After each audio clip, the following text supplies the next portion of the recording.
(2016년 11월 2일) 캘리포니아 북부의 조용한 마을 레딩입니다. 가을 낙엽이 바스락거리고 제법 쌀쌀하지만 참 평화로운 동네였어요. 이곳에는 34살의 주부 셔리 파피니가 살고 있었습니다. 그녀는 동네에서도 꽤 유명했어요. 언제나 밝고 두 아이를 끔찍이 아끼는 완벽한 슈퍼맘이었거든요. 그날 오후 남편 키스 파피니가 평소처럼 일을 마치고 집으로 돌아왔습니다. 문을 열면 "아빠 왔어?" 하는 아이들 소리랑 아내의 다정한 인사가 들려와야 하잖아요. 근데 그날따라 텅 빈 집안에는 낯설고 서늘한 정적만 흐르고 있었습니다. 불길한 예감은 꼭 이럴 때 빗나가지 않죠. 키스는 본능적으로 아내의 휴대폰 위치를 추적하기 시작했어요. 화면 속에서 깜빡이는 GPS 점을 따라서 미친 듯이 차를 몰았죠. 도착한 곳은 집에서 불과 1.6km 떨어진 평소 아내가 조깅을 하던 한적한 교차로였습니다. 하지만 그곳에 아내 셔리의 모습은 없었어요. 대신 차가운 아스팔트 바닥 위에 아내의 휴대폰과 헝클어진 이어폰만이 덩그러니 버려져 있었죠. 그걸 주워든 순간 키스의 심장은 덜컥 내려앉았어요. 단순히 길을 잃거나 친구 집에 간 게 아니라는 걸, 누군가에게 강제로 끌려갔다는 걸 본능적으로 직감한 겁니다. 완벽했던 두 아이의 엄마가 대낮에 조깅 중에 납치됐다. 이 소식에 조용하던 레딩 마을 전체가 완전히 발칵 뒤집혔습니다. 경찰이 헬기와 탐지견을 동원해서 대대적인 수색에 나섰고요. 이웃들도 자발적으로 수색대를 꾸려서 숲속과 빈집들을 샅샅이 뒤졌어요.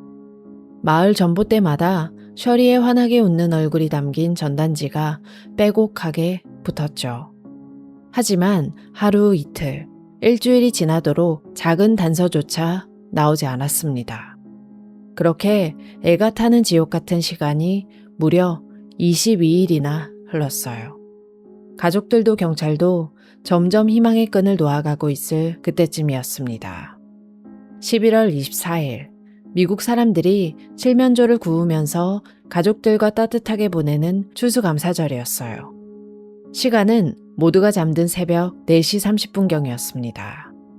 장소는 셔리가 사라졌던 곳에서 남쪽으로 무려 240km나 떨어진 욜로 카운티의 5번 고속도로변이었죠.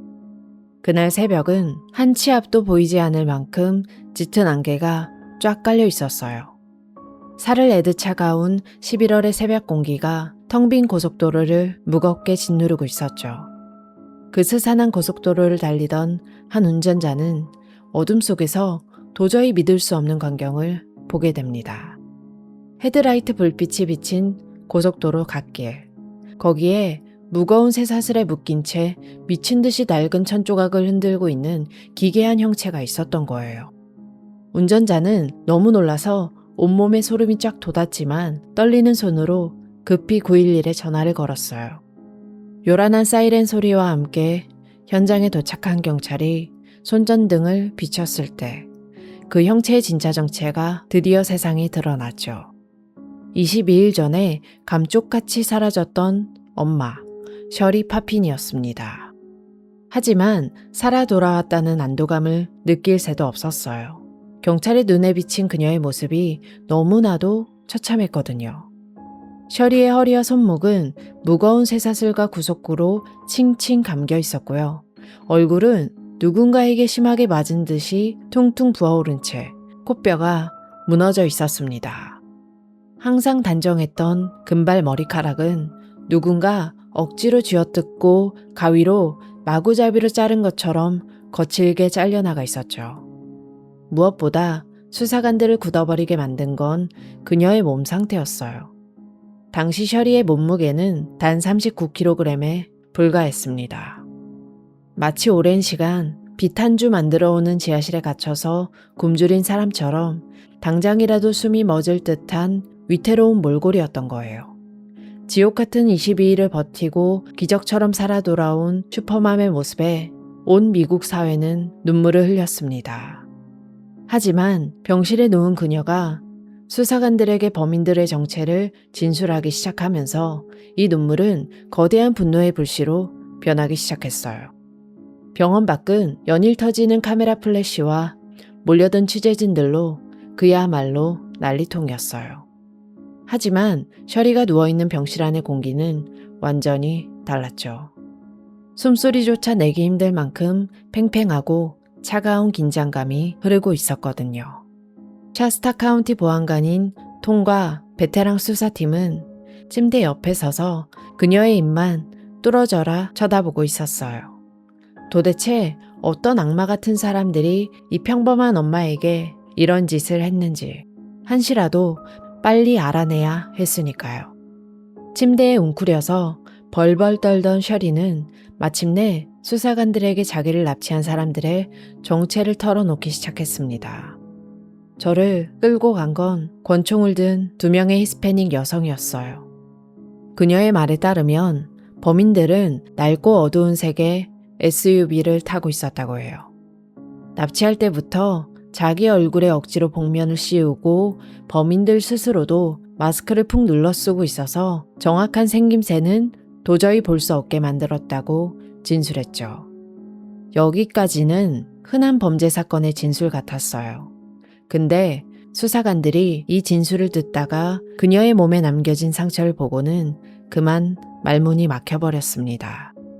특히 오른쪽 어깨에 남겨진 상처는 단순한 멍이나 타박상이 아니었거든요. 마치 가축에게나 할 법한 짓이었어요. 불에 시뻘겋게 달군 쇳덩이로 생사를 지져서 만든 아주 끔찍하고 잔혹한 낙인이 찍혀 있었던 겁니다. 그 여린 어깨에 강제로 새겨진 단어는 성경의 출애굽기를 뜻하는 구절이었어요. 바로 엑소더스라는 글자였죠. 이 엽기적이고 충격적인 상처 이야기가 세상에 알려지자 미국 전역은 말 그대로 뒤집어졌습니다.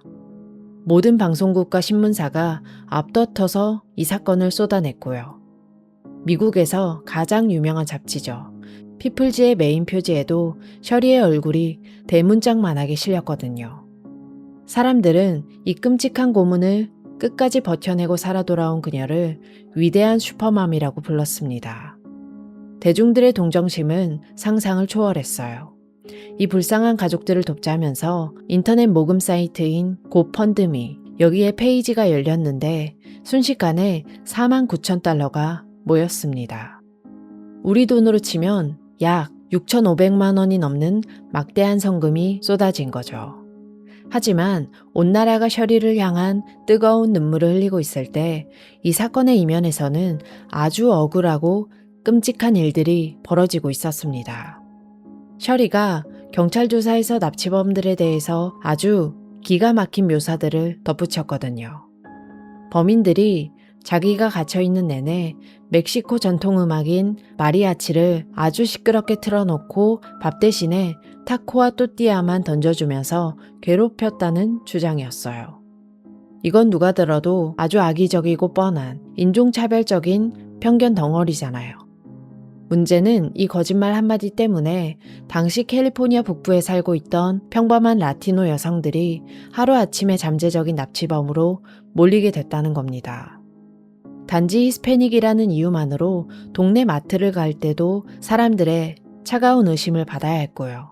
특히 어두운 색 SUV를 타는 여성들은 경찰의 검문을 받거나 해코지를 당할까봐 두려워서 아예 운전대조차 잡지 못할 만큼 극심한 공포에 떨어야 했죠. 셔리가 던진 무책임한 말 한마디가 엉뚱한 이웃들의 평화로운 일상을 완전히 부숴버린 거예요. 사태가 걷잡을 수 없이 커지자 지역 경찰은 물론이고 FBI까지 나서서 모든 수사 인력을 쏟아부었습니다. 범인들을 잡으려고 캘리포니아를 넘어서 미시간주까지 무려 20장이 넘는 압수수색 영장을 발부받았거든요. 셔리의 휴대폰 통화 기록부터 은행 계좌 확인, 이메일, 그리고 SNS까지 정말 먼지 한 톨 안 남기고 샅샅이 뒤졌죠. 근데 참 이상했습니다. 그녀가 그렇게 생생하게 묘사했던 어두운 SUV도 권총을 들고 있었다던 히스패닉 여성들도 마치 세상에 존재하지 않는 유령처럼 아무런 흔적조차 나오지 않았거든요. 수사팀이 매달릴 수 있는 유일한 동아줄은 딱 하나뿐이었어요. 바로 셔리가 발견된 당시 입고 있었던 옷과 몸에서 채취한 낯선 DNA였어요. 분석해보니까 하나는 남성의 것, 다른 하나는 여성의 것이었죠. 당연히 남편 키스의 DNA와는 일치하지 않았습니다. 경찰은 이 지독한 납치범들을 당장 잡아넣겠다는 일념으로 이 샘플을 FBI의 거대한 국립 DNA 데이터베이스, 코디스에 싹 돌렸어요. 하지만 모니터에 뜬 결과는 참담했죠. 일치하는 인물 없음. 수백 명의 베테랑 수사관들과 전 미국의 시선이 쏠려있던 이 거대한 사건이 한 치 앞도 안 보이는 완벽한 안개 속으로 빠져드는 순간이었습니다. 대대적인 수사에도 범인의 SUV는 그림자조차 찾을 수가 없었어요. 그렇게 미궁 속으로 한없이 빠져들던 2020년 8월의 어느 날, FBI 수사관들은 셔리를 다시 조용히 취조실로 불러서 한 장의 DNA 분석 보고서를 내밀게 됩니다. 수사관이 조용히 책상 위로 밀어넣은 DNA 분석 보고서에는 그동안 일치하는 인물 없음 이었던 그 낯선 DNA의 진짜 주인이 적혀 있었어요. 그 이름은 바로 제임스 레이에스. 놀랍게도 잔혹한 히스패닉 납치범이 아니라 셔리의 옛날 남자친구였어요. FBI 요원들은 이미 제임스를 만나서 모든 진실의 조각을 맞춰놓은 상태였습니다. 그래서 셔리에게 아주 단호하게 무려 2번이나 경고를 했죠.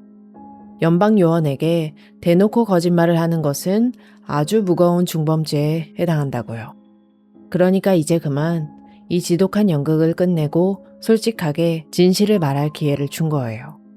하지만 6년 동안 완벽한 피해자 연기를 해온 셔리의 뻔뻔함은 수사관들의 예상을 아득히 초월했습니다. 그녀는 눈 하나 깜짝하지 않고 수사관들을 똑바로 쳐다보면서 아주 태연하게 대답했어요. 아니요, 전 납치당한 게 맞아요. 명백한 과학적 증거를 코앞에 들이밀었는데도 끝까지 자신은 무고한 피해자라며 뻔뻔하게 우기고 버틴 거죠. 하지만 거짓말이 만든 모래성은 결국 무너지게 되어 있잖아요. 시간이 흘러서 2022년 3월 3일 FBI는 마침내 셔리 파피니를 연방요원을 속인 혐의 그리고 납치 자작극 혐의로 전격 체포합니다. 사건 발생 무려 6년 만에 온 미국을 울렸던 위대한 슈퍼맘의 가면이 산산조각 나는 순간이었죠. 그리고 이어진 전 남자친구 제임스 입에서 나온 폭로는 그야말로 충격 그 자체였어요. 셔리가 감쪽같이 실종됐던 그 22일 동안 그녀는 복면을 쓴 납치범들에게 끌려가서 지옥 같은 고문을 당한 게 아니었습니다. 남편과 2아이를 훌쩍 버려두고 캘리포니아 남부에 있는 전 남자친구 제임스의 집으로 넘어가서 아주 달콤하고 평온한 시간을 보냈던 거예요. 그럼 대체 무너진 코뼈는 뭐고 어깨에 찍힌 그 끔찍한 엑소더스 나귀는 어떻게 된 걸까요? 제임스는 경찰 조사에서 그 모든 게 셔리의 완벽한 알리바이를 위한 치밀한 자작극이었다고 털어놨습니다. 자신의 납치극이 진짜처럼 보여야 한다면서 셔리가 먼저 제임스에게 이렇게 요구를 했다는 거예요. 사람들이 믿게 나를 더 험하게 가해해줘. 그녀 스스로 자기 금발 머리카락을 마구 쥐어뜯듯이 자르고 제임스를 시켜서 자기 몸을 때리게 했어요. 심지어 불에 달군 쇳덩이로 자기 어깨에 낙인까지 찍게 한 겁니다. 전 국민을 경악하게 만들었던 그 잔혹한 고문 흔적들이 사실은 그녀가 직접 감독하고 연출한 기괴한 쇼였던 거죠. 이 끔찍하고 추악한 진실 앞에 가장 철저하게 무너져 내린 건 다름 아닌 남편 키스 파핀이었어요. 아내가 사라진 날, 텅 빈 길바닥에 주저앉아서 오열했던 남편이잖아요. 아내가 돌아온 뒤에도 납치 트라우마에 시달린다면서 밤마다 악몽을 꾸는 그녀의 곁을 6년이나 묵묵히 지키면서 헌신했어요. 그 모든 피말리는 시간들이 사실은 아내가 다른 남자와 바람을 피우기 위해서 꾸며낸 거대한 사기극이었다니, 그 배신감과 처참함은 감히 말로 다 표현할 수 없었을 겁니다. 키스는 셔리가 체포된 그날 곧바로 별거를 통보했어요. 그리고 한 달 뒤 셔리가 법정에서 유죄를 인정하자마자 즉시 이혼 소송을 제기하고 두 아이에 대한 단독 양육권을 청구해버렸습니다. 자기의 인생을 바쳐서 지키려고 했던 평화로운 가족이 아내의 뒤틀린 거짓말 하나로 완벽하게 파멸해버린 셈이죠. 게다가 수사가 더 깊이 진행되면서 셔리의 진짜 악행들이 줄줄이 꼬리를 물고 터져 나왔습니다. 그녀는 대중의 관심과 동정심만 즐긴 게 아니더라고요. 자신이 끔찍한 범죄의 피해자라면서 2017년부터 2021년까지 캘리포니아 피해자 보상위원회로부터 3만 달러, 우리 돈으로 약 4천만 원이 넘는 지원금을 탔습니다. 거기에서 끝이 아니에요. 납치 트라우마 때문에 외상 후 스트레스 장애, 즉 PTSD가 생겨서 일을 못한다면서 사회보장국의 장애수당까지 꼬박꼬박 챙겼어요. 자신의 완벽한 연극을 위해서 국민들의 피 같은 세금까지 철저하게 도둑질을 한 거죠. 6년 만에 밝혀진 추악한 진실 앞에 연방검찰은 셔리의 반성을 참작해서 징역 8개월을 구형했습니다. 하지만 선고 당일 재판장의 문이 열리고 판사가 입을 열자 법정안은 차가운 정적으로 가득 차기 시작했어요. 2022년 9월 세크라멘토 연방법정입니다. 수많은 취재진과 사람들의 따가운 시선 속에서 피고인석에 앉은 셔리는 하얗게 질려 있었어요. 그녀의 변호인은 바짝 굳어있는 셔리의 등을 다독이면서 조용히 속삭였죠. 깊은 숨을 쉬어요. 이 침묵에서 지면 안 됩니다. 잠시 후 연방판사가 재판을 시작하면서 그녀의 이름을 불렀습니다. 그러자 셔리는 당장이라도 울음이 터질 것 같은 얇게 떨리는 목소리로 겨우 입을 열었죠. 네, 재판장님. 한때 온 국민의 사랑과 열렬한 응원을 받았던 우아한 슈퍼맘이 바닥까지 추락한 사기꾼의 맨얼굴을 드러내는 순간이었습니다. 하지만 재판부의 시선은 한없이 차가웠어요. 당시 검찰은 셔리에게 제기된 무려 33건의 우편 사기 혐의를 취하해주는 대신 딱 한 건의 우편 사기와 한 건의 허위 진술에 대해서만 유죄를 인정받는 조건으로 징역 8개월을 구형한 상태였거든요. 근데 판사는 검찰의 이 구형량을 단칼에 거부해버린 거예요. 수년 동안 아주 정교하게 온 나라를 속이고 인력을 낭비하게 만든 죄질이 극히 불량하다고 본 거죠. 결국 판사는 검찰이 요구한 형량의 2배가 훌쩍 넘는 징역 18개월에 출소 후 3년간의 보호관찰이라는 이례적인 형량을 선고합니다. 배상금 규모도 어마어마했어요. 그 가짜 납치극 때문에 여러 주에 걸쳐서 낭비된 다주적 경찰 인력 비용 등을 모두 합쳐서 우리 돈으로 약 4억 원이 넘는 돈을 국가에 물어내라고 명령한 거예요. 그렇게 철창 신세를 지게 된 셔리는 2023년 8월에 교도소를 나와서 가석방자를 위한 사회복귀시설로 옮겨지게 됩니다. 감옥까지 다녀왔으니까 이젠 모든 죗값을 치르고 진심으로 반성하면서 살아야 하는데, 출소 후인 2025년 5월 그녀는 세상 사람들을 다시 한번 기가 막히게 만들었죠. ID 채널의 다큐멘터리에 출연해서 유죄 판결 이후 처음으로 대중 앞에 얼굴을 드러낸 거예요. 근데 카메라 앞에 앉은 그녀의 입에서 나온 건 반성과 사과가 아니라 아주 황당한 변명이었습니다. 자신의 어깨에 찍힌 잔혹한 낙인과 몸의 상처들은 스스로 원해서 낸 자해 자국이 아니라는 거예요. 전 남자친구인 제임스가 자신에게 강제로 억지로 입힌 진짜 폭력이고 학대였다면서 또다시 억울함을 호소한 거죠. 하지만 이번에는 그 누구도 그녀의 뻔뻔한 눈물에 속지 않았습니다. 이미 수사 과정에서 전 남자친구 제임스는 경찰의 거짓말 탐지기 수사를 완벽하게 통과했거든요. 무엇보다 법의학 전문가들과 FBI 범죄 분석관들이 내린 결론은 아주 단호하고 과학적이었습니다.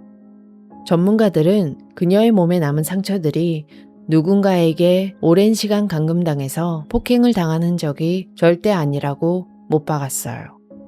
고통을 최소화하기 위해서 철저하게 계산하고 조절된 전형적인 자해의 패턴이라는 게 과학적으로 완벽히 증명이 된 거죠. 결정적으로 사람들을 허탈하게 만든 사실이 또 하나 있습니다. 셔리는 납치범들에게 잔인하게 물어뜯겼다면서 자기 몸에 남은 선명한 치아 자국들을 증거로 내밀었었는데요. 그 무시무시했던 치아 자국도 법의학 조사 결과 그냥 피부를 긁어서 생긴 단순한 피부 발진으로 판명이 났습니다. 근데 수사관들을 진짜 소름 돋게 만든 건 따로 있어요. 수사 과정에서 세상에 드러난 셔리의 아주 어두운 과거 기록이었어요. 무려 2003년, 그러니까 이 거대한 사기극이 일어나기 13년 전에 작성된 샤스타 카운티 보안관실에 공식 신고 기록이 발견된 거예요. 그 신고를 한 사람은 놀랍게도 셔리의 친어머니였습니다. 어머니가 직접 경찰에 전화를 걸어서 내 딸이 스스로 자기 몸에 상처를 내고는 다른 사람 탓을 하고 있다 라고 신고를 한 거예요. 감옥을 다녀오고 전 세계에 모든 진실이 까발려졌는데도 셔리는 과거부터 이어진 자해 습관과 지독한 거짓말의 굴레에서 끝내 빠져나오지 못했어요. 결국 자기가 만들어낸 비련의 피해자라는 허상 속에서 자기 자신을 영원히 가둬버린 참 씁쓸하고 비극적인 결말인 셈이죠. 철저한 과학적 증거와 어머니의 옛 신고 기록은 그녀가 평생에 걸쳐서 상습적인 거짓말을 해왔음을 증명하고 있습니다. 오직 대중의 관심이라는 달콤함을 얻기 위해 시작된 이 연극은 결국 그녀의 삶을 어디로 끌고 갔을까요? 결론부터 말씀드리면 셔리 파핀이라는 이름은 미국 대중문화 역사상 가장 뻔뻔한 거짓말쟁이의 대명사로 아주 단단하게 박제되어 버렸습니다. 자신이 그토록 원했던 그 엄청난 대중의 관심이 이제는 거대한 부메랑이 돼서 그녀의 남은 삶을 철저하게 짓누르고 있는 거죠. 2023년 미국의 라이프타임 채널에서는 아예 그녀의 이 기가 막힌 사기극을 바탕으로 한 TV 영화를 만들었어요. 제목부터가 아주 직설적입니다. 사기극, 셔리 파핀이 납치 사건이었죠.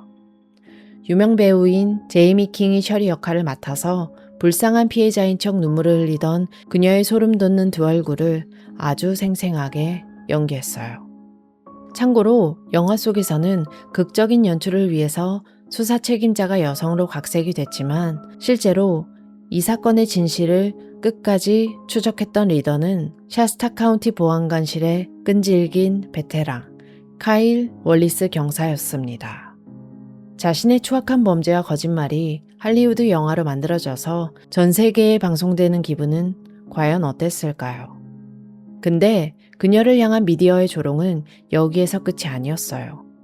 이듬해인 2024년 6월에는 대형 스트리밍 플랫폼인 훌루에서 완벽한 아내라는 제목의 다큐멘터리 시리즈를 전 세계에 공개했어요. 이 다큐멘터리는 그녀가 끝까지 숨기고 싶어 했던 그 추악한 민낯과 거짓말의 실체를 아주 낱낱이 파헤쳐버렸죠. 심지어 전 세계적인 힙합의 제왕, 에미넴의 노래 가사에까지 그녀의 이름이 등장했습니다. 에미넴은 자신의 세계적인 히트곡 후디니에서 아주 대놓고 그녀의 자작극을 조롱합니다. 납치는 애초에 일어난 적도 없었지. 난 셔리 파피니처럼 해리 후디니처럼 허공으로 사라져버려 라는 가사예요. 자신의 이름이 한낱 조롱거리가 돼서 전 세계의 수천만 명의 이어폰 속에서 울려 퍼지고 있는 셈이잖아요. 정말이지 참담하고 씁쓸한 박제인 거죠. 이런 거대하고 끔찍한 오명 속에서 현재 그녀의 삶은 어떻게 되었을까요?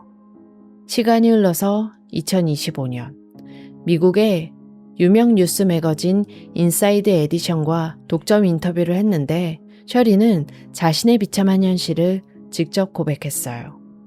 전 세계적인 악명과 사람들의 차가운 시선 때문에 아무리 이력서를 내고 면접을 보러 다녀도 그 어떤 직장에서도 자신을 받아주지 않는다는 거예요. 사람들의 동정심을 얻고 싶어서 벌였던 그 이기적인 자작극이 결국 경제적으로도 사회적으로도 그녀를 완벽하게 고립시켜버린 거죠. 한때 위대한 슈퍼맘으로 불리면서 온 나라의 걱정과 넘치는 사랑을 한 몸에 받았던 셔리 파피니. 하지만 지금 그녀의 곁에는 아무도 없잖아요. 자신이 납치된 줄 알고 텅 빈 길바닥에서 오열했던 그 든든한 남편도 눈에 넣어도 아프지 않을 두 아이도 모두 큰 상처를 안고 그녀를 떠났죠. 가족도 명예도 모두 잃어버린 채 아무도 일자리를 주지 않는 차갑고 냉혹한 현실 속에 홀로 덩그러니 남겨진 겁니다. 결국 그녀는 남은 평생을 스스로 만든 이 차갑고 거대한 허상의 감옥 속에서 영원히 갇혀 살게 된 거죠. 오늘 준비한 이야기는 여기까지입니다. 지금까지 고요한 밤이었습니다.